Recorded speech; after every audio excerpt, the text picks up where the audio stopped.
Now this, Piers Corbyn has been found guilty of breaching coronavirus restrictions at an anti-lockdown gathering. The 73-year-old, the brother, of course, of Jeremy, was arrested when he refused to leave the event in Hyde Park in May this year. He was given an absolute discharge, which means he will not be fined or face further punishment.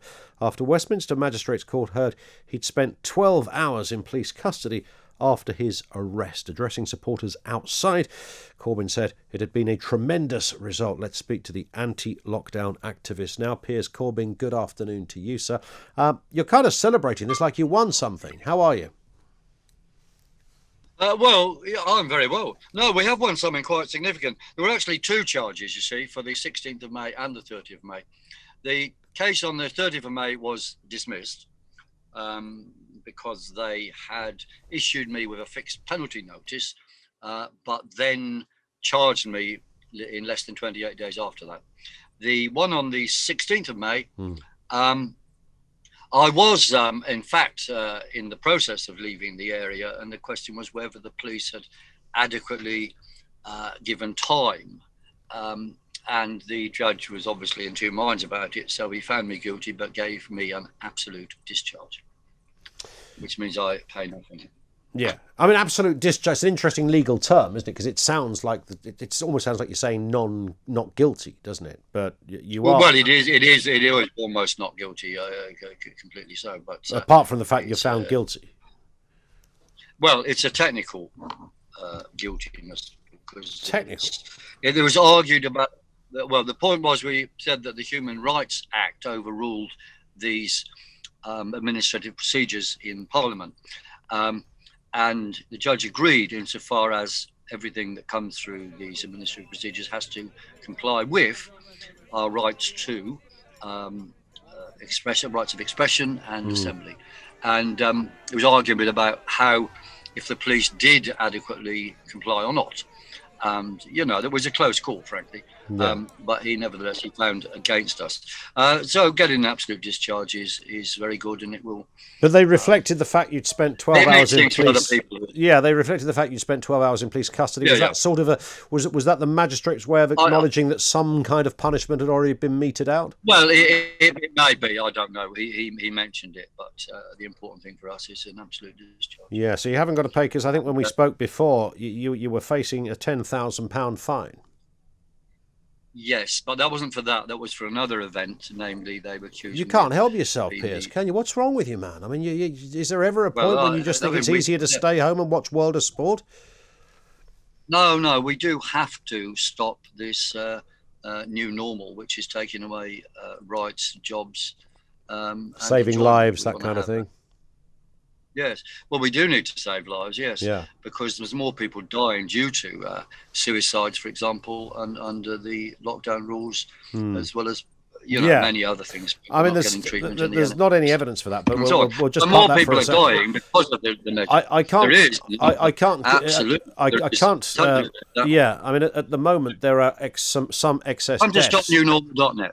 Yes, but it doesn't have to be the new normal. It it could well just be a temporary new normal, and this is the problem, isn't it, Piers? Because you peddle your conspiracies that there's no such thing as coronavirus, and it's all made up, and there's some kind of deeper state plan going on here. Now, that's not particularly useful, is it? Well, they haven't managed to isolate it, so there's a change going on. Well, we've got a vaccine now. Well, how can you make a vaccine if you haven't isolated it? The answer is you can't. But what they're doing now is the vaccine they're talking about is not a vaccine. Just understand that. Really? A vaccine. I've just spoken to a guy that worked on the trials. He seemed pretty sure it was a vaccine. Okay. It's not a vaccine. Vaccine means you inject. Well, it originates from cows and cowpox, injecting some cowpox to. Yes, which is where the word "vax" comes from, a Latin word. Yes. Now this isn't. Then it changed its meaning to injecting or imposing a virus of something, which will then generate antibodies to the same or similar or some other virus. Now they're not doing that. They're not injecting any virus. They're injecting poisons and things which will reduce fertility of humans. Yeah, yes. But I mean, I don't want to be unkind, Piers, because I like you, but you are talking cobblers here, aren't you? Come on the website, stopnewnormal.net. No, I'm sure it's written on there. I don't dispute that it's written on there, but you've just probably just lied on the radio. There's poisons in there, And No, the implication there are. being, well, I'm sure there's lots of what you could call a poison. Well, there's a list of them. I could was, read them out, but yeah, that'd be boring. Well, it wasn't that. Well, indeed, but if you went through any mercury, for drug, example. you would find lots of things in there that, taken in large doses, could probably down a herd of buffalo. No. So they're going to inject people talking... next week with something that's going to poison them and not make them better or not make them immune from COVID. Yeah. Well, it certainly won't make them better, because your own immune system is against this, what they call, whatever it is, this virus. Then it's over 99.9% effective. Yes, but if you are vulnerable and you are elderly... Well, the success rate of this vaccine is lower. So your best defense against anything, there might be other things, but anything probably, is your own immune system. So what are you saying is going to happen? That if somebody is vulnerable and they are, I don't know, 60 years old, but they have underlying bronchial respiratory issues going on, and that makes them an absolute prime target for COVID-19, not just to knock them sideways, but to potentially kill them. And matey over in the corner has got a vaccine in his hand. He's standing there with the syringe. You would advise that guy not to have it? I would, yeah. I'd advise everybody not to have it. Based on... dangerous, reduces fertility. Well, come to get the references on .newnormal. It reduces... Yes, it does. Look, fertility. Tell you what. Let's go back to May the 16th.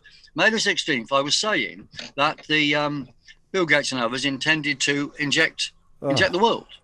And we were said... Is that the same Bill Gates that saved the lives of 122 million people? Is it mostly children? Is that Bill Gates you're talking about? No, we know. Or is it a friend of yours in the organisation? Bill Gates and others.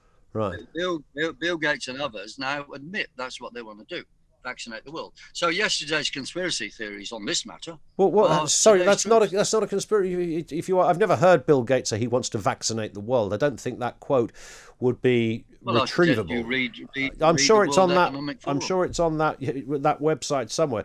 I think he wants to vaccinate people against the possibility of them dying, particularly in areas like Africa, where medical supplies have been few and far between. It reduces women's fertility. There's no evidence for that. His aim is to reduce world population. He wants to reduce. You know that. You've ever heard him say he wants to reduce the population. Reduce world population. That's what his aim is to do. His prime aim is based on reducing. Why does he want to do that, Piers? Well, he may have many aims, but one of them is to make large amounts of money. He can't really make any more money, can he, than he's got? He's worth £89 billion.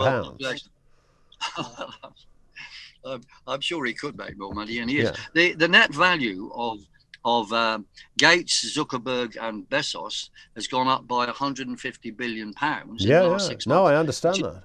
It's £20 for every man, woman, and child. Yeah. So they're winning, and we're losing by this fraud and scam. You see, whatever COVID-19 is or not, there are cures for whatever people have been getting, namely chloroquine and zinc, which are much cheaper than any vaccine. So the example you gave of somebody potentially ill or something, I would say, well, take chloroquine and zinc and you'll be okay.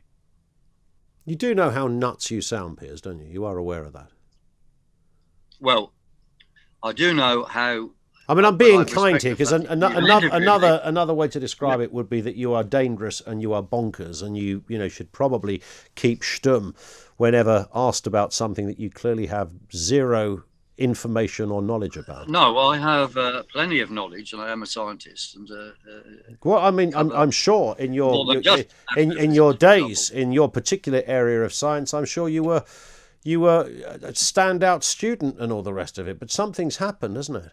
Well, I still am doing long-range forecasts. Right. How long? And many other things. So I'm trying to move this thing. You can see me properly, can you? There's something appeared on this screen, but can't see you at all. Can you see me at all? Oh, is it just voice?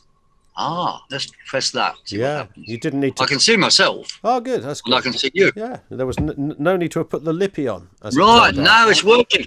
Oh, we can see you now. I didn't realise.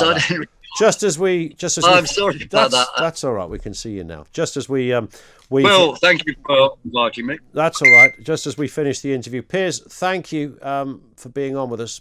Piers Corbyn. I don't want to call him the world's most dangerous man, because there's loads of them out there.